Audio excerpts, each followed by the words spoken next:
As a pediatrician, my job is really to think about children's health broadly. In this project, what we're trying to think through is how can we use the design of the school building itself to help promote healthy behaviors and long-term attitudes about things like healthy eating and a culture of physical activity that, yes, influences the direct behavior of children in the school today, but most importantly, influences the way they think about both healthy eating and being physically active for the rest of their lives.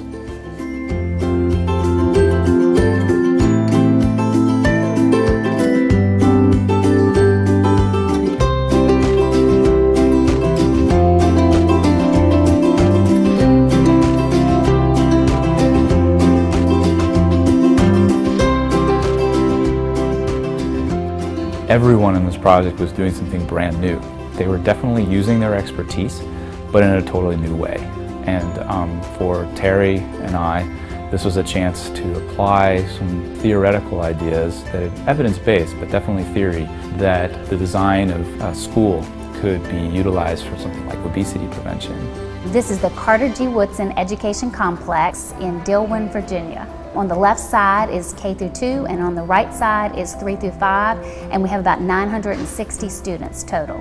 We took a school, obviously one of the community's most treasured resources, and really tried to apply thinking from public health, from design, from education, from environmental stewardship, a lot of things that haven't necessarily been combined, and boiled it down to a set of design guidelines and now a real building.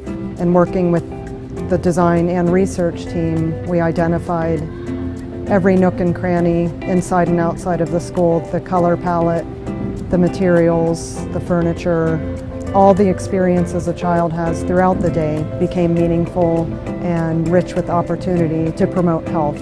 We have a multi-purpose center that has a soft floor. It's this huge open gym. We have a full basketball court.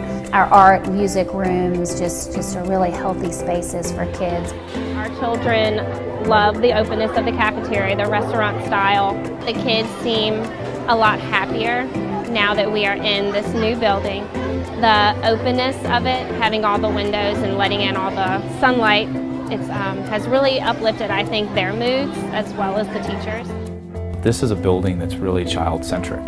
It's not trying to keep them in one particular space or in one particular seat. The entire building is a classroom. A kid is a kinetic, excited entity, and many of the design decisions that have been implemented here, including all the way down to the furniture choices, are meant to let the child move. There are specific aspects about health, such as childhood obesity, that we can create design features around to promote change in that area. So as a whole, those small acts of design have a big impact. Our community loves it, but I think more than anything else, they love it because the kids are going home saying that they love school. Other schools around the country should come look and replicate what we're doing here. I think that the activity and the healthy choices really goes to supporting our academic goals, and it's exciting.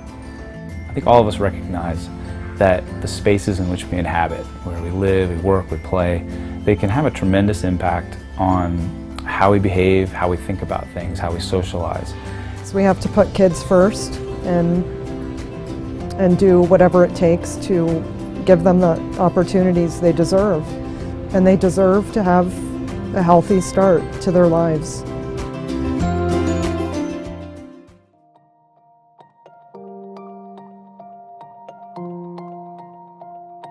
We were asked to consolidate 4 elementary schools into one large K through 5 complex. By renovating and using the existing resources that they had, we were able to maximize the use of their funding and really do an incredible, robust, bold renovation of these 2 schools and transform them into this great 21st century learning environment.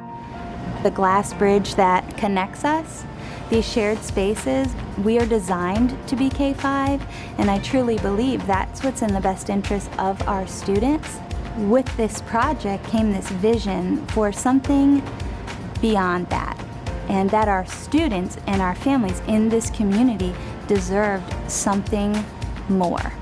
We saw SOL scores really improve in math and science. I see staff that are more confident, that actually do come together and collaborate. We've learned children are so much more adaptable to new skills and new ways of doing things. This building has become a teacher, not only to the children here, but to the parents and grandparents that visit.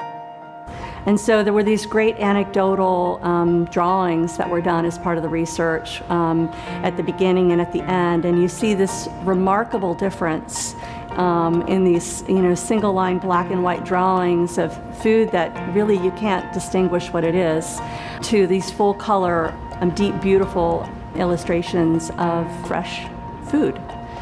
We even had a panel the very first year, people from the cafeteria staff, parents, kids, and we went through and talked about what meals could be served, what do kids like, what would be a healthier option. And those conversations happened because the cafeteria was designed to promote healthy eating.